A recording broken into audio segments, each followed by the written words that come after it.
As we wrap up today's edition of Jamaica Magazine, we hope you found these features informative and engaging. Let's stay connected through our website, jis.gov.jm, and on social media. On behalf of the production team, I'm Katie Aloy Knight. Have a great weekend.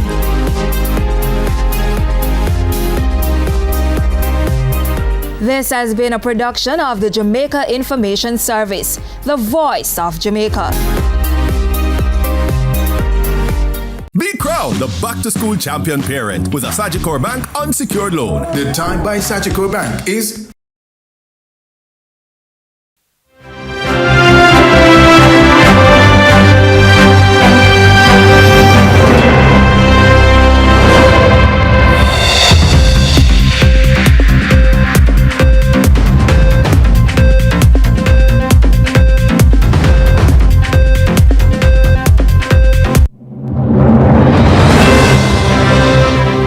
Tonight in CVM News at 7, residents in flood-prone areas say they are tired of neglect. MP says flooding effects in nation's capital now at crisis levels, and CPFSA defends decision to take children from popular TikToker. While in sports, highlights from Day 8 of the 2025 World Championship.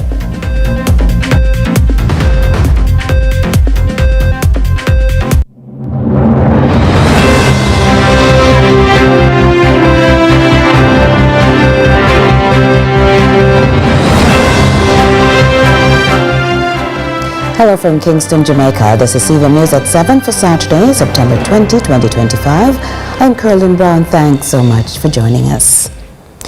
As Jamaicans continue to feel the effects of a weather system impacting the island, complaints that not enough has been done by the government to address long-standing issues in some communities despite appeals for help are surfacing. The cries in this report from one such area: where is the care? Life myself, I go down the drain. Residents under heavy pressure, a frightening ordeal for many citizens, especially those who occupy homes in flood-prone areas. These residents living in the vicinity of Gully in Mountain View off East Kingston know all too well the impact of heavy, persistent rainfall. Residents making sure to evacuate their homes prior to the rise of floodwaters. I'm tired. I'm literally tired. More. But talk to them, we beg them before it reached that stage here, before the gully wall burst. I use someone come and we talk to them and beg them to say fix the gully, because we know this is coming up. Right now, if you ever see my condition, I'm tired of live so. I used to rescue the people them on the side. I can't rescue nobody again. I need to rescue yourself. I need to rescue myself. See the machine there, and the second washing machine that. I'm tired, I don't work, I don't have no husband. I'm me, myself, and I. A gully they long hoped would be fixed, still their nightmare. No time to secure belongings, water quickly reaching frightening levels, posing a threat to life. They say they are beginning to feel as if the relevant authorities don't care much about their plight. They feel somewhat let down by the system because of the lack of attention to this recurring issue. They are not sure how much more they can manage. And because we know of the situation, I start pack up a little things, pack up little stuff and throw them up there. So by the time I was in here and take it up, then I look at mine, I close the back door. So I like a spirit of myself, open the back, when I look I see the water start coming in from the back. And by the time I could just push up the mattress them and then I have to leave out. Yeah. Because the water just we have an elderly here, which is my grandma. So we have to get my whole grandmother into dry area. We have to get her across the neighbor. I scream out, get somebody to help me, take her across the road. And then by the time I come back in, there's nothing else I could do. There's nothing else could do. Water just rush in from the front and the back. We go on ministry and that money they no grant yet. From way up in the last year, from the storm. We don't get no help yet. and them come same time with the mayor and everybody, and them say, take name and we go down there right name, we don't get dollar. Yes, we are appealing for help from the gully, because if the gully don't fix, this is going to happen. Not until when somebody lose their life, then we need the gully to be fixed like tomorrow. We mean like SAP. For CVM News, I'm Damon Phillips. Well, unacceptable is how the Member of Parliament for the constituency, Phillip Paulwell, describes the current situation for the residents, saying it's now at crisis levels and is calling on the government to intervene and treat it as an emergency. Otherwise, there could be loss of lives. Here's more in this report. So, the Member of Parliament and the Councillor for the area toured the affected communities for which they have responsibility, sympathizing and giving assurance, even while pointing to limitations and the dependence on the government. Not by any means impressed with the delays in addressing well-known concerns, Paulwell stressed it's unacceptable for residents to experience such massive destruction of properties and personal items. This has been an ongoing problem, but recently it got worse with the damage done to a section or sections of the Burger Gully. I have made repeated representation for a number of years, but in recent times, in November 2024 in particular, I sent an urgent message to the then new Minister of Construction for something to be done. And the MP continues to lament how getting things done is tedious. He himself is even becoming wary of the promises made in addressing the concerns in a real way to bring comfort to residents. I have made repeated representation for a number of years, but in recent times, in November 2024 in particular, I sent an urgent message to the then new Minister of Construction for something to be done. And he did promise me that they were going to do the pricing of the costs for the repair, for the total rehabilitation. And to date, even though I gathered that the pricing was in fact done, I reminded the minister in May this year when a similar situation occurred, destruction of property and so on. And I was again promised that they would get on the ball to get this work done. Paulwell did, however, say that an estimate of the damage done last year was submitted and assistance was forthcoming from the Kingston and St. Andrew Municipal Corporation, but there was none forthcoming from the National Works Agency. The MP is kindly asking the government to act now before it's considered too late for some residents. It's getting worse, and we are making a special appeal to the government of Jamaica to assist us in saving lives. Damon Phillips, CVM News. Meanwhile, a resident in Trafalgar Park has raised an alarm about the changes to a nearby gully after 2 high-rise apartment blocks were constructed in the area. That's what she believes led to the flooding of her home following the heavy rains in the capital. More from Joel Crosskill. The Trafalgar Park home of Nadine Campbell, who has lived at the New Kingston address for over 25 years, was invaded by the contents of a nearby gully after torrential rains lashed the nation's capital. It was really, really bad. The bedroom, everywhere is in a mess, everywhere. And you can see all the furniture and stuff outside. Everything is gone. It liquid the car, it mash up the car. See the car there? It mash up the car. Everywhere. Inside here, there's another 2-bedroom here on the property. The whole property belongs to me. Mash up in this. The amount of debris around the back, the amount of logs, like logs and proper logs and desk and table. The whole gully is in my house. The entire gully is in my house and in my yard. See everything outside here? And inside, watermarks on the once pristine white walls show that at its peak, the floodwaters may have been as deep as 2 feet. I couldn't sleep here last night because it's pure mud and dirt and hood and it's disgusting. Miss Campbell recounted the moment she realized her property was at risk of being overrun. Yesterday I was here and I was inside and the rain started to drizzle and drizzle and it started to fall and I came outside. My friend came outside to get something, get a barrel or something from outside, and then we heard a roaring sound. When we heard the roaring sound, and when we looked, we just see water just rushing inside, break the glass door, start lick over stuff. It was, listen, I've never experienced not. I don't even know how I'm standing here today. Nadine adds that in the quarter century of experiences with the space, she had never witnessed anything like this before. It's the first time it happened in this property, but over here, the judge, it happened 2008. And their wall came down as well because of the same gully thing went around the back. Because of the apartment that's there, they block it off, so the gully is right there. She explained why she believes the construction of 2 nearby apartment blocks contributed to a sequence of events that have made homeowners nearby more susceptible to flooding. It changed the route because the wall is there and the wall is there. So it changed the route. The gully, when rain fall, it didn't have nowhere for run. So it just block up behind me. And because the wall is there, it just bring down the wall. Before this apartment came up, it was fine. They know about it. They know about it. And then the other apartment there, the same people, the other apartment there, so it block us in. They know about this. This has never happened before. And we remember, so Gilbert came and all of that, and not never happened, It's since the apartment that them put up behind us, That's why it's happening now. Everything mashed up. In terms of estimated damage for you? I don't even know. I can't even estimate this. This is too much. I can't. Joel Crosskill, CVM News. Meanwhile, the Mayor of Kingston, Andrew Swaby, and a team from the KCMC visited several of the communities affected by the heavy rain.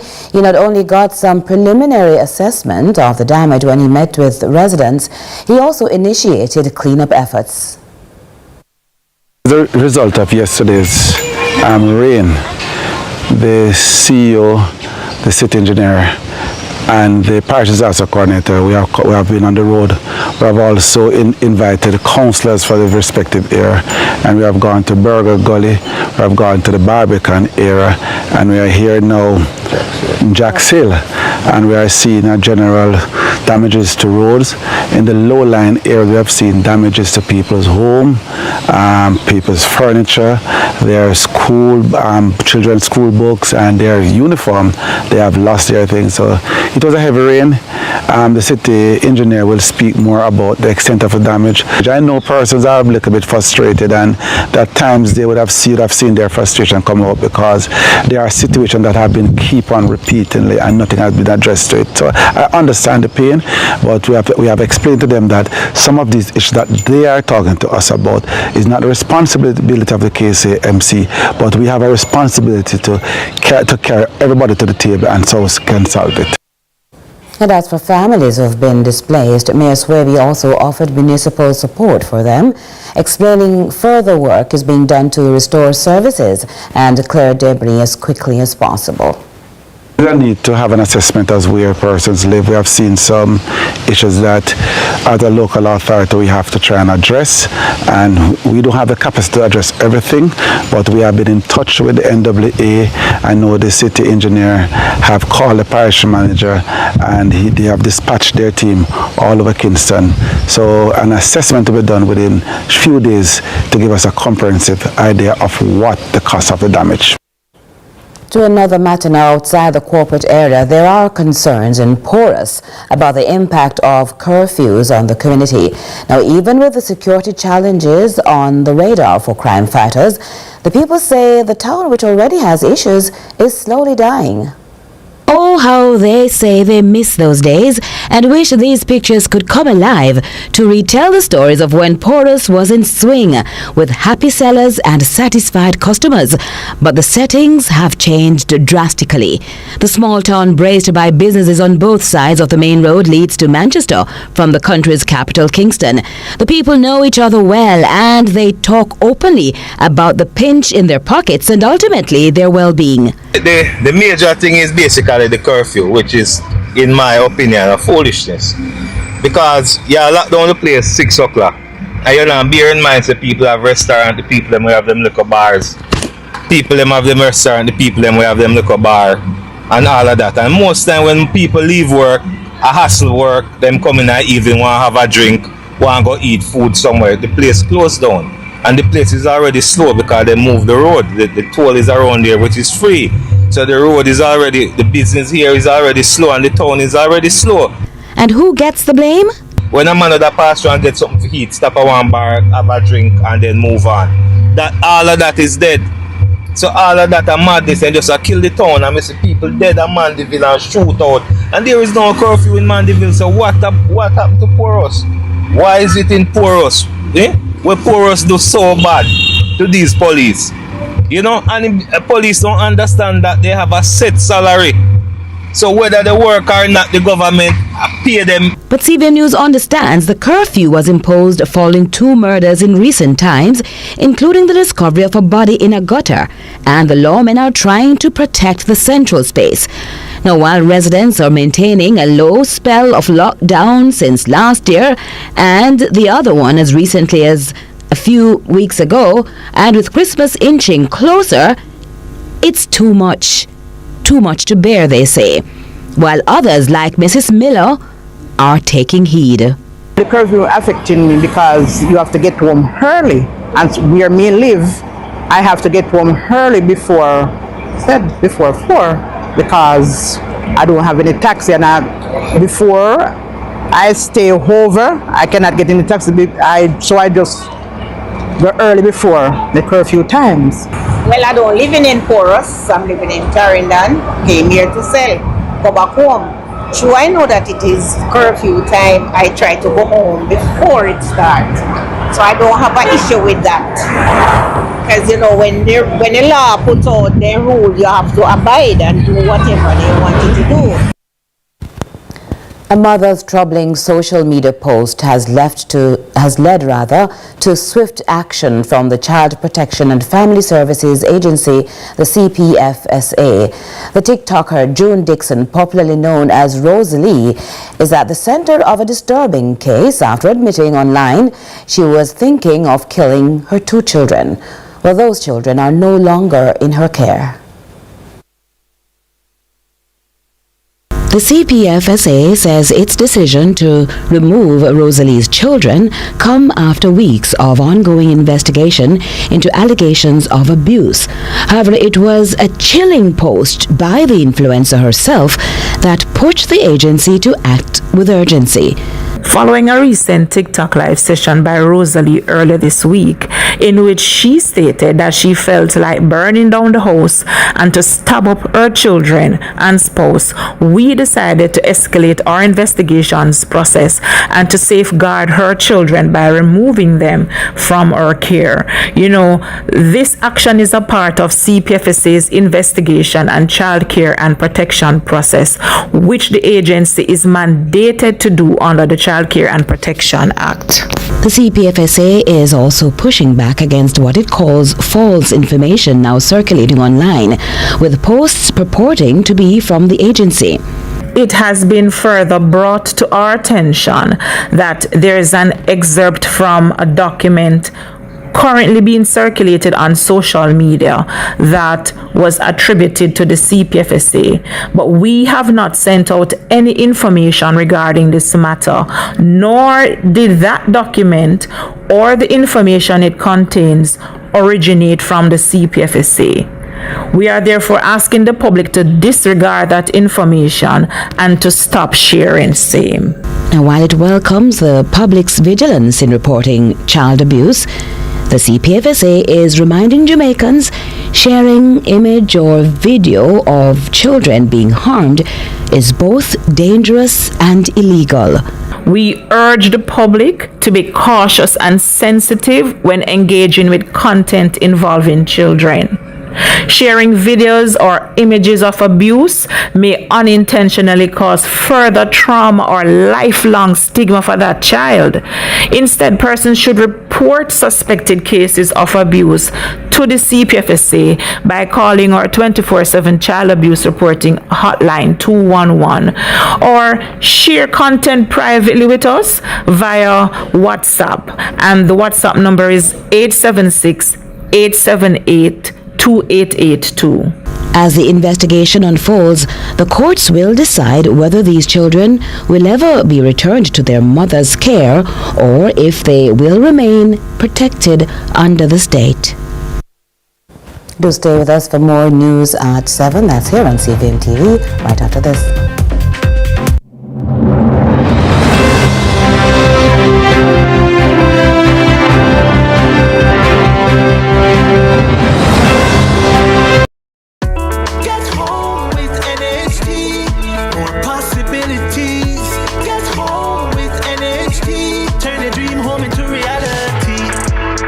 To foundation for many generations. Home buyer or home builder, get to your destination. Get home with NHT. More possibilities. Get home with NHT. The key to your home. Get tiles and get creative with your floors, walls, and all the spaces in between. Our knowledgeable sales consultants are happy to help create your beautiful finish with the latest designs in first quality porcelain, wood look, vinyl, mosaics, natural stones, and countertops. At Creative, you will get every tile you need for your residential or commercial projects. Creative Building Finishes, your one-stop shop for everything tiles. Visit our showroom at 5 Red Hills Road or call 876-929-5553. Get tiles, get creative. Are you ready for something mega? Mega Mart's giving away a brand new 2025 Hyundai Tucson. Second prize, a mega shopping spree. Third prize, 30,000 monthly shopping spree. Okay, break it down for them. Spend $6,500 or more before GCT. Fill out the entry form on your receipt. Drop it in the box. That's it. Authorized under Section 53. Welcome to our place, where your imagination can blossom into something amazing.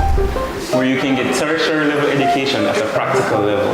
Where you can be as creative as you dare. Harnessing cutting-edge technology. To create world-class entrepreneurs and critical thinkers. Where even lecturers gain benefits from our experience. Your place is the Vocational Training Development Institute, where tertiary level education and training is empowering and transforming lives. You belong here!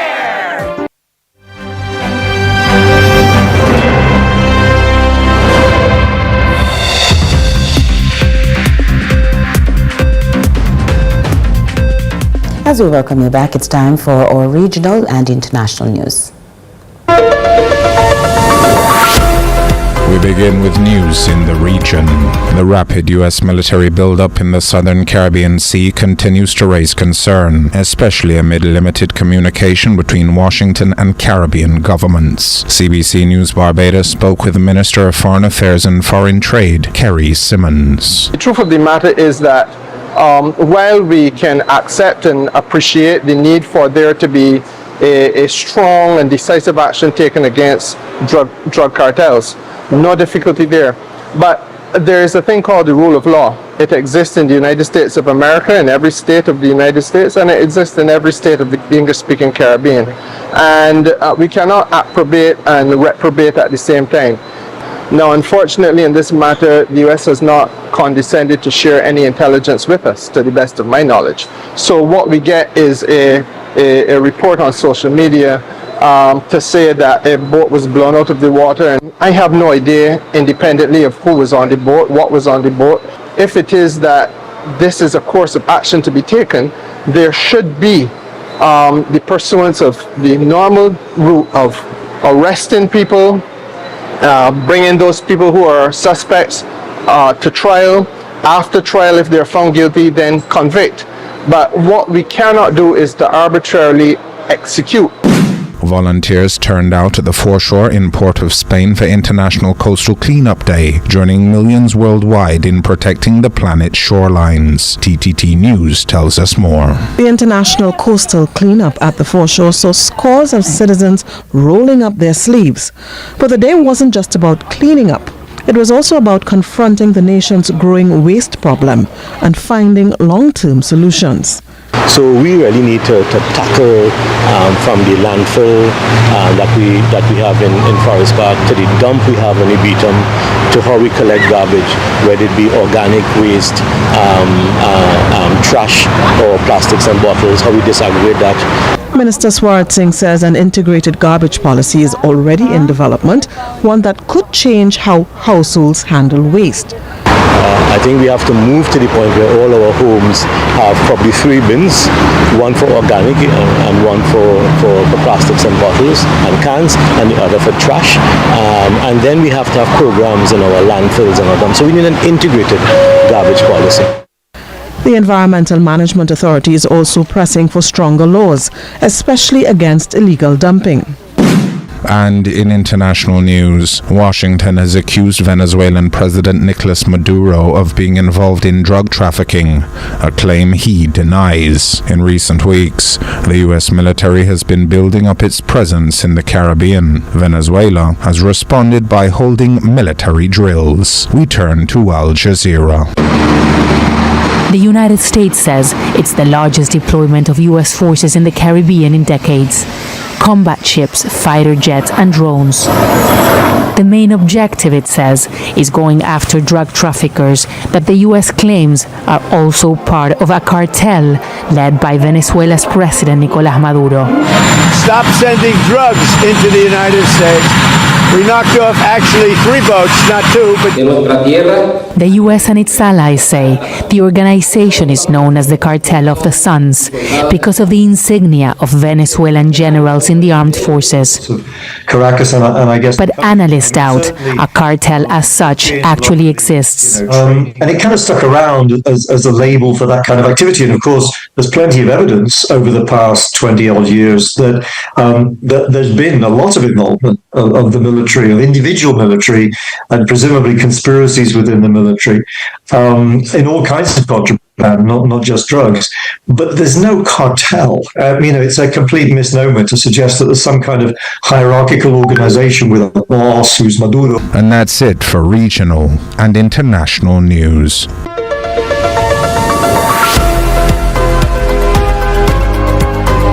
For Inspire Jamaica, we revisit a rare condition which comes into focus every September as people all over the world try to educate others about it. Out and touch somebody's hand, make this world a better place if you can. She's sick again. Every day fear head at her. She's so dramatic. Just sleep it off. It's all in your head, Alicia. You don't look like you're sick. I saw you do this yesterday. Why can't you do it today? You're just faking your illness are some of the negative things that have been said to me. And it's sad, but it's just the reality. And I have to accept that not everybody will understand. Just as it's hard to understand the ringing and buzzing sounds in the air, the verbal conclusions of others add to the frustration associated with idiopathic intracranial hypertension, IIH. Right, because I know crying make your head hurt you more. I try not to, but sometimes I do cry. When I see, I'm in pain, I can't get any help. Financially, I don't have the money to do these procedures immediately and I have to wait. Yeah, I do break down. It must be difficult. Do you have to stop from work sometimes? Oh yes, it's hard. It's a struggle to function. It's like my whole life changed and I now have to pace myself. I have to create a routine that will help me to function on a day-to-day basis. Going to work, sometimes it's hard because of the symptoms and I push through. I'm a fighter, so I try to keep up at work. A lot of times I end up in the emergency room. Sometimes if I'm able to go to work 3 days out of the week, that's a lot, but I have a supportive group in my department who understands, and they want me through and they make working a little easier for me. Not everybody will understand and not everybody will sympathize because it's a lifelong condition and not everybody is able to accept that this is who you are for the rest of your life. But do you get to socialize? What's fun for you? Apart from walking over to